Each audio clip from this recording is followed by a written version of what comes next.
We're back with more Call to the Booth. I alluded to it in our last segment. We got a Pro Bowler here, a guy who's played a number of NFL games, so we got to get the answers from him. So, Aqib, last Sunday, people who are playing DFS usually have their lineup set up maybe Saturday. Definitely by Sunday morning, they feel pretty confident in what they got. And then you start looking at the weather, and you see 40 miles per hour wind in Cleveland, 30 miles per hour wind in Green Bay, 20 miles per hour in Cincinnati, and I think the wiser DFS players are starting to say, well, the quarterbacks can't go off. They can't throw the ball like that. But then certain guys still manage to go off, i.e. Davante Adams. Even though he's pricey on the market, still ended up getting 3 touchdown catches. But Darren Waller, who we predicted could go off once that win factored in, didn't really have a standout game. As a defender, as somebody who's evaluating quarterback players, particularly in windy conditions, what advice would you give to players who are evaluating that situation? I say that the wind, it affects, deep balls and long passing games. So a guy still can have 3 touchdowns in one game, man. He can catch 3 slants on the goal line, you know what I'm saying? Almost like Davante did. So I would take it into consideration, man, as far as yards, but if I like the matchup, if I like Davante Adams' matchup, and the wind is blowing, I won't change my guy just because of the wind. Because, like I said, he still can catch short passes. It's going to affect the deep balls, but, man, he's one of them guys. He catch and run a lot. He's involved in the red zone. So, you still can get him the ball, man. It don't affect him getting the ball. If I'm playing in the game and it's real windy, I'm like, all right, he might not be able to throw it deep when he's throwing with the wind. Against the wind. And when he's throwing with the wind, he might be able to throw it super deep. So, man, it helps you out on one end, and it takes away on the other end. So, man, if you like the matchup, just play your guy, man. Right, Harrison? Yeah. That's what you did, right? No, just play your guy, man. No, I did not. I did not. I lost some bread. I'm mad. Name me a couple. You gotta play your guy. I know I should have. Name me a couple of guys or one guy a receiver that would be impacted by a high wind game. I mean, you take somebody like somebody who catch a bunch of deep balls, like somebody like Fuller or somebody like Ruggs, or where the most of their targets is 20 plus, 15 plus yards downfield. Man, those guys, when they're not big red zone targets, right? Mm-hmm. Those guys catch most of their touchdowns on deep passes, or catch and run deep passes. And they really not a factor in the red zone, man. So, Davante Adams, he's the number 1 target in the red zone. So, he's a route runner out there, man. So, you don't have to worry about it with him. But I'll say guys like that, man. Guys who score touchdowns on deep balls, and their game could be affected by that wind in that way. Last question on this. When does the wind start to play a factor? Is it like over 10 miles per hour, over 20 miles per hour? Like, when does it start to be like 5 miles per hour, I'm assuming doesn't really matter, right? Yeah, I don't think 5 miles per hour is enough. But if that wind is up in double digits to 10 to 13, 14 miles per hour winds, and it's blowing the right way, it definitely affects deep balls, man. Quarterbacks won't even want to throw deep balls in those type of situations, man. So I say double digit wins, and some quarterbacks don't care, but most quarterbacks they'll play the wind. If they're going with the wind, they'll throw their deep balls. If they're going against the wind, it'll be a lot of underneath check down stuff and a lot of run game. Okay. Until they get to the red zone, then they'll run their regular offense towards the red zone. Football is back. So you know what that means, man. We like to put on our favorite jersey, get some beer, get some chips, and lock in on Sundays. So don't forget to lock in with MANSCAPED, though, man, below the belt.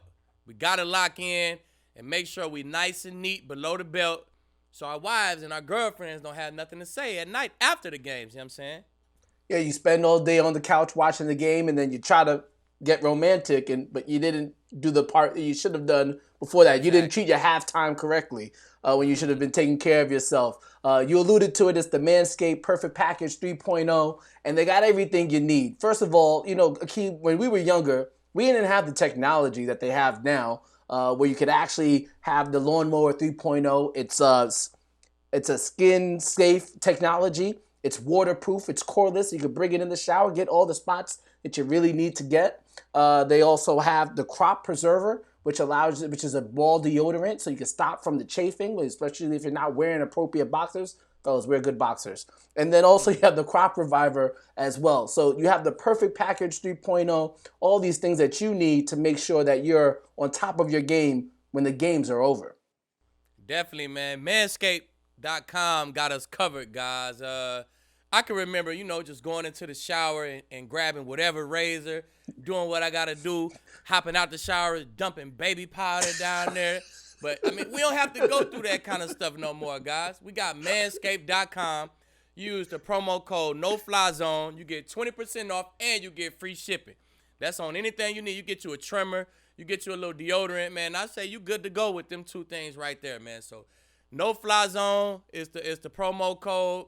20% off and free shipping. Manscaped.com, man. They got us covered. Your balls will thank you. Yes, sir. So Devontae Adams went off last Sunday, and it looks like he might go off again on Thursday Night Football against the San Francisco 49ers. And a lot of that is because the Packers are down two of their running backs. Jamal Williams doesn't look like he's going to be playing. A.J. Dillon, the backup to him, doesn't look like he'll be playing. And obviously Aaron Jones has missed the last 2 games with a calf injury. I'll give you the line. They'll get your prediction on the game real quick. Packers -5.5 at San Francisco is a 50 over under. And we already know the San Francisco 49ers injury situation. Jimmy G is going to be out. George Kittle's season's probably over. He's going to go on the IR. He could come back week 17. Obviously, the team's already out without Nick Bosa. Solomon Thomas is obviously out. And they just traded Quan Alexander to the New Orleans Saints. So they're a depleted unit on that side of the ball as well. Yeah. Remember, Deebo Samuel's also not playing as well. So it is a mass unit on both sides. 49ers are the home team. How do you see this one playing out? I'll say it one more time. Packers -5 at San Francisco, 50 over under. Man, first I'm going to go with the under because the weapons who's missing for San Fran, I don't see a lot of points getting on the board. So I'm definitely going with the under. Running backs is out, man, and Kittle's is the one where when he's in there, that's when it almost don't matter who the running back is, man. Their offense still go. But you take Kittle's out, man, that's a big blow. That's probably the biggest blow to their offense. So I see it being stalled out a little bit, like it was last week. And as far as the Packers missing guys, Aaron Rodgers always missing guys. He's always playing without guys, playing with no-name receivers. So I think the Packers pull up and be the Packers. And Aaron Rodgers do his thing. They win by more than 5, but I'm going Packers -5 with the under. Okay, that's how we'll roll for Thursday. I'm really like that. As our producer Paul said, I wouldn't bet on this game with your money. So I'm gonna leave it alone just because there's so many damn injuries. But I like it, not enough to. Yeah. But I'll let everybody else decide what they want to do. Aaron with their Rodgers money. at the house too. Ain't he from around there somewhere? That's the crib for him, right? Ooh, that is a good Like, little come on, man. revenge Like, you game when you type of pull thing. up, when you pull up to the crib, man, it's always up. You know what I'm saying? You gotta play good when you go to the crib. There we go. I might rock with them Packers this week. Okay. Tell Big Bro. I'm gonna tell Big Bro, rock with them Packers this week. Packers in the unders, man. I'm standing on that. Okay. All right. I like that. We'll be back on Thursday. Audio, Friday video, A+ matchups, DFS lineups, and we'll look at a big NFL week Sunday of week 9. Big time matchup when you put against the Saints and the Bucks. That is like a 3 popcorn maximum. Get ready, get cool, and turn off the lights and get ready for that game. It's gonna be a big fun one. Yeah, it is. This was a good one. We'll be back next week. We'll have a guest, but we wanted to do the trading deadline, but ain't nothing happened. But we did get a good story out of it. Keep any last words? Hey, subscribe, rate, and review. Holla at y'all on Friday.